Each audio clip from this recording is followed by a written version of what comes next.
Paul devait beaucoup à Barnabas, duquel il était dit, c'était un homme de bien, plein du Saint-Esprit, acte 11, 24. Peut-être Paul avait-il mis Barnabas sur un piédestal. Mais ensuite arriva ce jour terrible où Barnabas tomba du piédestal. Nous nous souvenons de la division qui s'était créée entre les chrétiens juifs et les gentils. Et le nouvel ordre de Christ demandait qu'ils soient tous un, mangeant et buvant ensemble. Pierre avait pris cette leçon dans la maison de Corneille, et cependant le jour arriva où de nouveau s'éleva toute cette question au sujet des juifs et des gentils mangeant et buvant à la même table. Ce fut une dispute très forte et un jour très critique. Jacques était venu avec quelques-uns des autres frères de Jérusalem et Pierre avait quitté la table. Il craignait Jacques et ses autres frères de Jérusalem. Il dit, je ne dois pas faire voir à ses frères anciens que je mange avec les gentils, les non-juifs. Et Paul dit, les autres juifs usèrent de la même dissimulation de sorte que Barnabas lui-même fut entraîné par leur hypocrisie. Galates 2.13. Pensons simplement à cela. Barnabas. Je n'aurais jamais pensé que Barnabas puisse agir de la sorte. J'aurais cru qu'il était au-dessus de cela.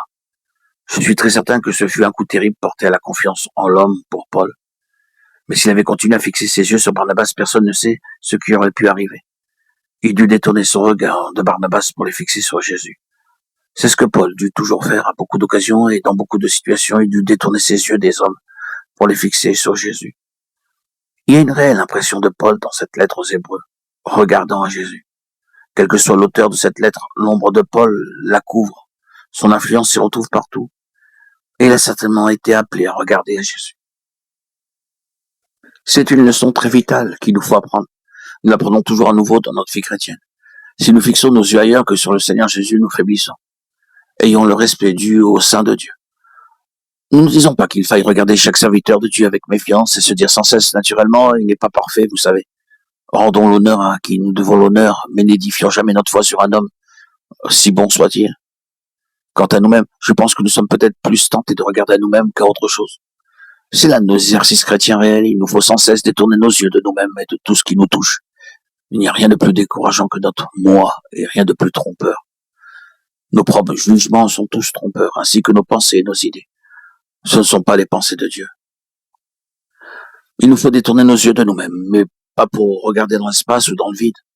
Regardons à Jésus et nous savons comment se termine cette phrase, Jésus, le chef et le consommateur de la foi.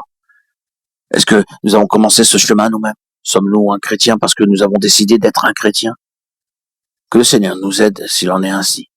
Non, c'est lui qui est le commencement de notre vie. Ne sommes-nous pas heureux de pouvoir dire c'est le Seigneur qui m'a trouvé, c'est le Seigneur qui a mis sa main sur moi?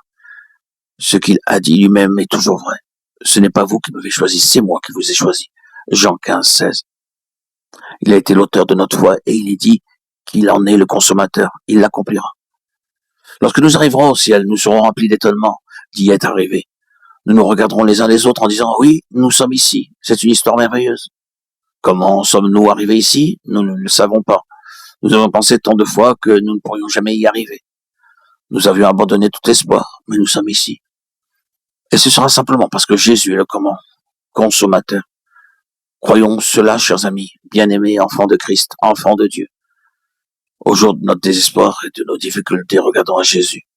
Il a dit, là où je suis, là aussi sera mon serviteur. Jean 12, 26.